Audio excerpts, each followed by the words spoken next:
Et bonjour à tous, bienvenue sur la chaîne de Callistas to the Moon, j'espère que vous allez bien. Aujourd'hui, on débute directement la vidéo dans le rouge, avec le Bitcoin, vous le savez, qui peut entraîner avec lui à la hausse comme à la baisse les altcoins. Et aujourd'hui, vous le voyez, directement, il crache de 5%, on a l'ensemble du marché qui part dans le rouge. On va faire le point sur la situation, on va voir s'il y a une chance de rebond ou pas, et quels sont les prochains niveaux de support sur lesquels le cours pourrait peut-être rebondir pour repartir à la hausse. Donc est-ce qu'il faut s'inquiéter ou non? On va le voir, bien entendu, dans cette vidéo. Je vous rappelle également que les abonnements sont fortement appréciés. N'oubliez pas d'activer la cloche pour recevoir les notifications des prochaines vidéos, et n'oubliez pas également de liker la vidéo, ça fait extrêmement plaisir. Je vous rappelle enfin que vous avez des liens affiliés en description, Bybit et Binance, et qu'en passant par ces liens affiliés, vous avez moins 10% sur vos frais d'échange lorsque vous achetez ou vendez des crypto-monnaies. Et puis je vais également vous mettre 2 vidéos formation en commentaire épinglé, donc en bas de la vidéo, où je vais vous mettre tout simplement la vidéo formation sur Binance Future, sur comment parier sur le crash, parier sur la baisse des cours, parce que vous le savez, sur Binance, sur les plateformes de trading, on peut parier sur la hausse des cours, mais également sur la baisse. Donc je vais vous mettre cette vidéo formation pour ceux qui ne l'ont pas encore vue, et puis également le comparatif Binance Spot versus Binance Future, quels sont vos avis, les frais, et puis on va comparer bien entendu les fonctionnalités des deux plateformes. Donc tout ça, ça va apparaître bien entendu en commentaire épinglé de cette vidéo. Allez, on débute directement la vidéo par le Bitcoin et puis également par l'avertissement. Je vous rappelle que ce contenu n'est pas un conseil d'investissement et que c'est à vous de faire vos propres analyses et que vous risquez des pertes financières et que vous êtes bien entendu les seuls responsables de vos prises de position. Donc on débute directement par le Bitcoin avec cette vue simplifiée pour YouTube. Vous voyez, on a cassé ce bas de range par le bas, on a cassé ce biseau ascendant par le bas, donc signal de vente, et le cours, qu'est-ce qu'il fait? Directement, il crash. Je vous avais averti effectivement sur Telegram et sur Twitter, pour ceux qui me suivent, déjà il y a quelques jours, le 14 novembre, on est aujourd'hui le 16 novembre, vous le voyez, cassure d'un biseau ascendant est un signal de vente important qui peut entraîner effectivement l'ensemble du marché crypto-monnaie. Puis bien entendu, cette figure, je vous le rappelle, de biseau ascendant est une figure chartiste de retournement baissier, ça porte quand même bien son nom, une nouvelle fois, donc vous voyez, cassure, signal de vente, on crash. Voilà, maintenant qu'on a fait le point effectivement avec cette vue macro, où est-ce que le cours pourrait effectivement rebondir? Donc premièrement, on va reculer un petit peu au niveau de la vue, on va regarder cette vue, peut-être vue semaine, plutôt vue journée. Vue journée, on va tracer un canal ascendant. On prend les points hauts. Je ne prends pas celui-là de manière volontaire, parce que vous le voyez ici, le milieu de canal est un niveau de résistance important, sur lequel le cours match parfaitement, et qui nous dit que finalement, ici, on pourrait y avoir peut-être un rebond haussier, premièrement, c'est-à-dire le milieu de canal que l'on suit en vue journée, voire même en vue semaine, potentiellement. Donc ça, c'est la première information que je voulais vous donner. Deuxième information, c'est de dire, l'objectif d'un biseau, c'est quoi? L'objectif d'un biseau ascendant, c'est la base du biseau. La base du biseau, elle se trouve où? Cassure du bas de biseau. Signal de vente, objectif du biseau, c'est ce point. 56 000 $. Voilà. Donc ça, c'est deuxième objectif de cours. Et puis enfin, on va maintenant passer sur le Bitcoin en vue perpétuelle. Tac. Donc là, c'est l'ensemble des niveaux chez moi de support de résistance. Si vous voulez les recopier, vous les avez également sur Twitter, je vous les ai partagés ce matin. Et vous le voyez, ils apparaissent ici sur la droite de l'écran. Deuxième élément, on va se mettre en vue 4 heures, on va regarder le cours du Bitcoin en vue 4 heures. Du coup, excusez-moi. Donc, canal, j'ai tracé de manière prématurée hier, vous le savez pour ceux qui me suivent sur Twitch, un canal descendant sur le Bitcoin en prenant les deux points hauts, ici et là, donc en traçant de droite, sur laquelle on fait une parallèle en prenant le dernier point bas, ici.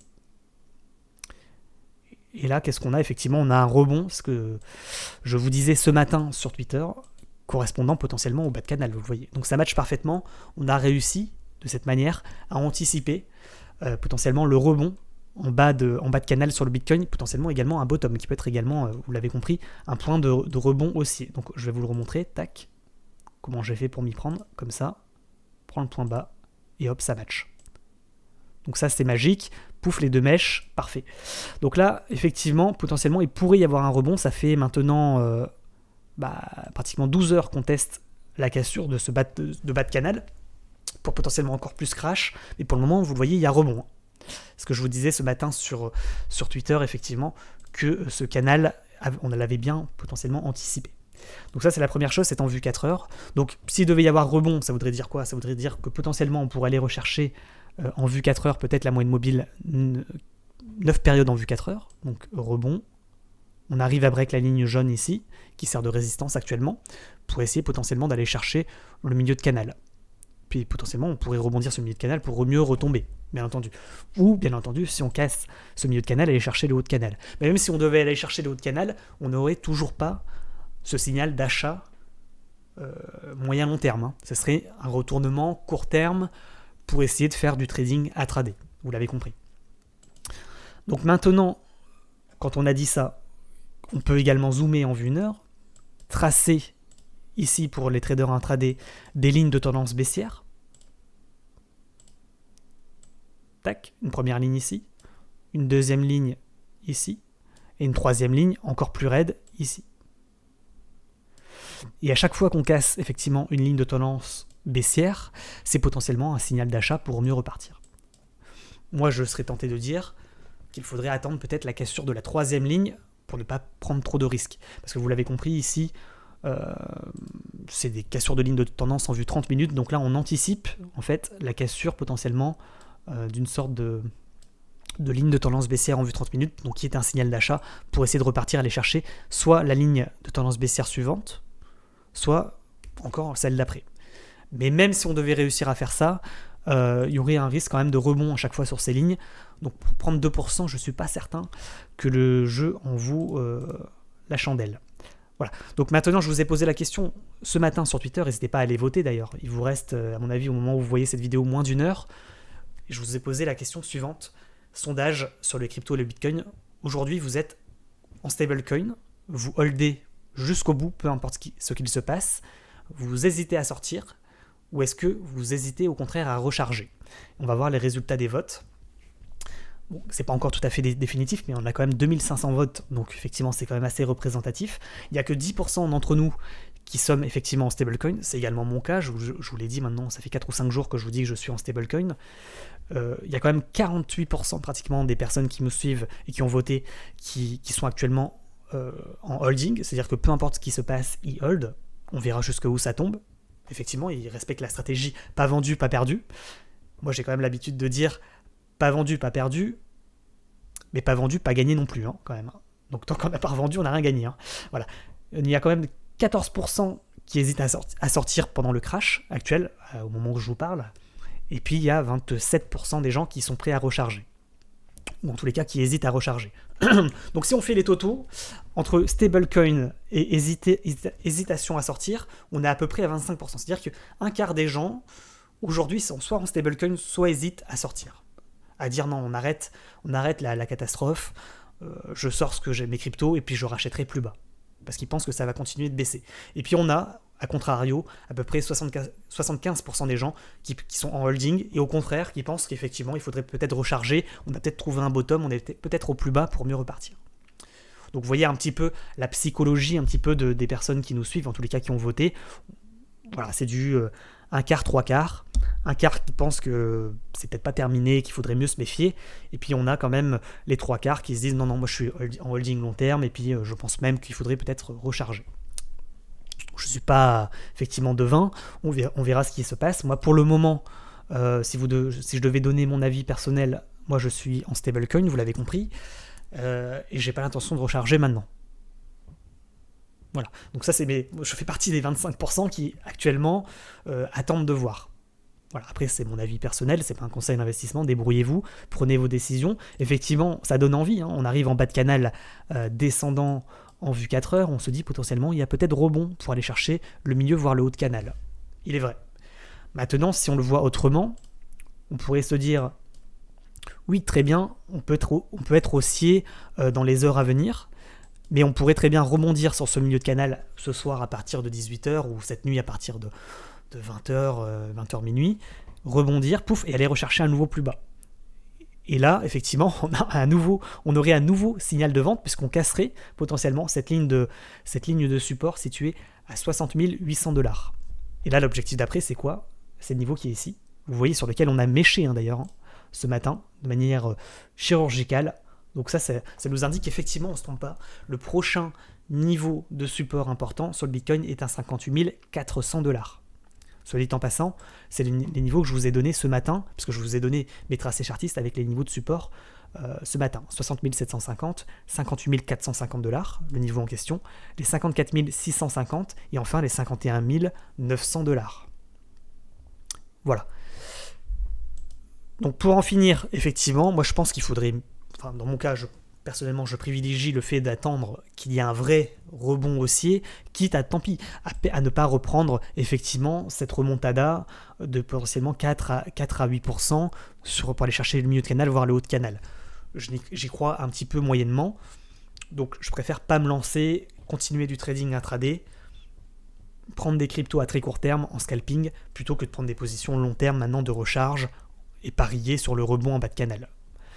Donc pour le moment, vous le voyez quand même, il faut le dire, les volumes continuent à confirmer la baisse. Quand on regarde en vue journée, on n'a pas non plus d'explosion des volumes d'échange.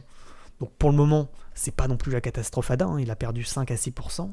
Effectivement, ça nous entraîne le marché, on part dans le rouge un peu partout, entre 5 et 15% pour le moment. Bon, ceux qui sont dans le crash, j'ai envie de dire, il y a une chance de rebond. Il y a une chance de rebond qui pourrait nous faire repartir effectivement dans le canal descendant.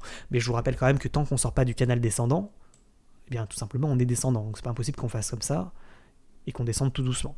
Il y a également une autre possibilité, c'est que finalement ce niveau de support ne tienne pas. On crash, on va chercher le support dans dessous, on hésite, donc on consolide, on recrache, on va chercher celui d'en dessous, et ainsi de suite.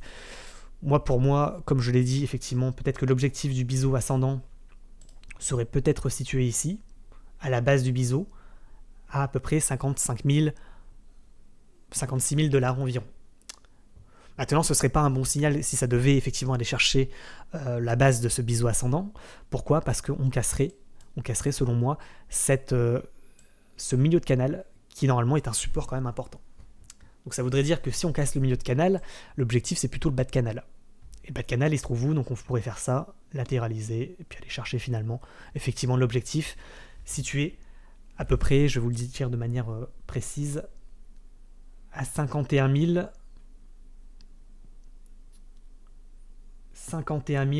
$. Correspondant à quoi ? Correspondant ici à potentiellement cette résistance que l'on voit, enfin ce support que l'on voit en vue semaine, correspondant également au bas de canal, et correspondant, vous le voyez ici, à cette moyenne mobile 20 périodes qui risque effectivement de monter, de faire le croisement, et là ça serait finalement l'objectif, potentiellement la bonne entrée, l'entrée parfaite qui nous ferait acheter vraiment en bas de canal pour essayer d'aller rechercher le milieu de canal, voire le haut de canal que l'on voit en vue semaine, non pas en vue jour. Donc là c'est une vision un peu plus macro, vous l'avez compris, sur le Bitcoin. Voilà, donc moi potentiellement j'attends effectivement qu'on aille peut-être chercher déjà l'objectif du biseau ascendant. Alors effectivement sur cette vue vous le voyez que je l'ai tracé d'une manière différente, je l'ai tracé de manière un peu plus pessimiste. Pour moi le biseau il est plutôt comme ça actuellement, voilà, tac, tac. Donc ça c'est le biseau on va dire optimiste, de cassure du biseau par le bas, signal de vente, pouf, on va chercher à peu près l'objectif, niveau de support important ici à 58 400 $, niveau que je vous ai donné ce matin. Ok. Maintenant il y a une autre information quand même qu'il faut donner également, que je vois ici, c'est de dire, si on casse ce niveau, qu'est-ce qui se passe ? Si on casse ce niveau, on casse un énorme quand même double top en vue journée. Ça c'est pas une très bonne nouvelle si ça devait arriver, parce qu'une cassure d'un double top c'est une figure chartiste de retournement baissier à la cassure confirmée du support. Donc le support, la ligne de coup elle est où ? Elle est ici, 58 400 environ. L'objectif c'est la hauteur des bottoms, des tops, à peu près à moins 15%. Donc ça nous envoie où ? Ça nous envoie ici, à peu près à 50 000 $. Donc attention quand même à ce scénario effectivement catastrophe, qui serait de dire on crash, on n'arrive pas en vue 4 heures, ou sinon on y arrive, peu importe, de toute façon c'est de la vue 4 heures, donc ça pourrait très bien remonter dans le canal descendant pour aller chercher le milieu de canal, voire le haut de canal pour mieux retomber ensuite. Mais en tous les cas, il ne faudrait pas casser effectivement ce niveau ici de ligne de coup, de double top que l'on voit en vue journée. Parce que là, ça serait vraiment un mauvais signal. Les 50 000 $. D'ailleurs, on a méché sur ce niveau. Ça correspond également à la ligne de coup que l'on voit en vue journée. Voilà, la clôture en vue journée des chandeliers. Tac. ici, donc c'est parfait. Hein. Chartissement, c'est parfait. Donc si on break ce niveau, pouf, on retomberait ici ou à l'objectif donc, que je vous ai donné tout à l'heure correspondant à la moyenne mobile 20 périodes en vue journée, ainsi qu'à la clôture ici, le support, dernier gros support en vue semaine à 51 800 $ environ. Voilà, je pense qu'on va avoir été complet sur le Bitcoin sur les objectifs de baisse. Maintenant, si on devait voir le côté optimiste pour répondre effectivement aux 75% de personnes qui sont, aux 50% qui sont holding ou qui hésitent même à recharger, quand est-ce qu'il y aurait les signaux d'achat? On l'a déjà dit au début de la vidéo. Les signaux d'achat, pour moi, ils se feraient sur cassure confirmée de cette ligne de tendance baissière que l'on voit peut-être en vue 1 heure, voire 4 heures. Là, on anticiperait un petit peu, à peu près ici, et ça correspond, vous le voyez, potentiellement à cette moyenne mobile 20 périodes en vue 1 heure. Donc je ne peux pas vraiment vous donner de niveau de cours précis, parce que vous l'avez compris, c'est une ligne de tendance baissière oblique, donc le niveau change tout le temps, c'est à vous de les tracer chez vous. Donc là, on aurait potentiellement un signal de reprise de tendance haussière à court terme sur le Bitcoin qui pourrait nous laisser faire un trade peut-être en vue 4 heures pour essayer de rentrer ici et d'essayer d'aller revendre ici pour gagner à peu près 3%. Maintenant, vous le voyez, si on s'en suit maintenant à d'autres indicateurs, par exemple, on va regarder les moyennes mobiles exponentielles en vue journée, on voit que pour le moment, il n'y a pas de catastrophade. Si on regarde en vue journée, qu'est-ce que ça dit? Ça dit, pour le moment, on ne transperce pas ces moyennes mobiles exponentielles, donc on n'a pas de retournement de tendance très marqué sur le Bitcoin en vue journée. Et effectivement, quand on recule un petit peu, qu'on prend un peu de recul, on a perdu 6% dans la journée. C'est pas non plus la catastrophe. Vous voyez d'ailleurs que la dernière ligne de moyenne mobile exponentielle est au niveau des 58 450 $ environ, le niveau que je vous ai donné. Donc attention quand même à cette cassure effectivement de dernier plus bas, de dernier support et de ligne de coup de double top. Parce que là après, effectivement, là on aurait le gros signal de vente définitif qui emporterait effectivement le marché à la baisse. Maintenant, si on regarde ces moyennes mobiles exponentielles en vue 4 heures, donc on anticipe un petit peu, on voit qu'effectivement, hier ici, on avait cette cassure de moyenne mobile qui était un gros signal de vente. D'ailleurs, je vous le rappelle, on fait de l'analyse technique et du trading sur Twitch pratiquement tous les soirs à partir de 20h, et ce matin, effectivement, je vous ai partagé sur Twitter le replay du live d'hier. On va regarder ça ensemble. On va pas regarder ça ensemble. Allez le voir si vous souhaitez effectivement voir ce replay. Pour terminer, pour clôture par rapport au Bitcoin et du coup par rapport au marché crypto-monnaie, donc effectivement, attention à cette cassure de ligne de coup de double top en vue journée. Ça serait vraiment un signal pessimiste. Et pour en clôture par rapport effectivement à cette potentielle reprise de hausse, bon, effectivement, peut-être qu'on pourrait tenter le coup d'acheter en bas de canal, même si c'est assez risqué, pour essayer d'aller chercher le milieu de canal, voire le haut de canal. Maintenant, c'est un trade que moi, personnellement, je ne ferai pas. Il faut avoir peut-être des talents de trader intraday pour pouvoir le faire.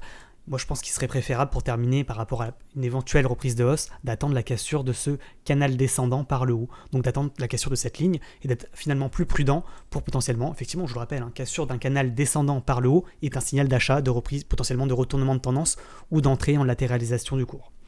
Puis également, effectivement, on n'a pas parlé d'entrée en latéralisation, mais c'est pas impossible que sur le Bitcoin, effectivement, il n'y ait pas cassure crash, mais cassure, entrée en latéralisation entre deux niveaux, entre ce niveau de ligne de coup que l'on ne casserait pas potentiellement de double top en vue semaine à 58 400 $ et que potentiellement ce soit ici le bottom. C'est également une possibilité qu'on rentre comme ça en tendance latérale. Voilà, je pense qu'on a fait le tour sur le Bitcoin.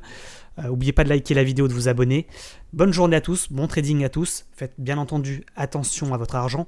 Et puis on se retrouve ce soir à partir de 20h, 20h30 pour l'analyse technique et pour du trading sur Twitch en direct. Et puis on fera également un point sur les marchés crypto-monnaies. Allez, bonne journée à tous et à demain. Ciao, ciao.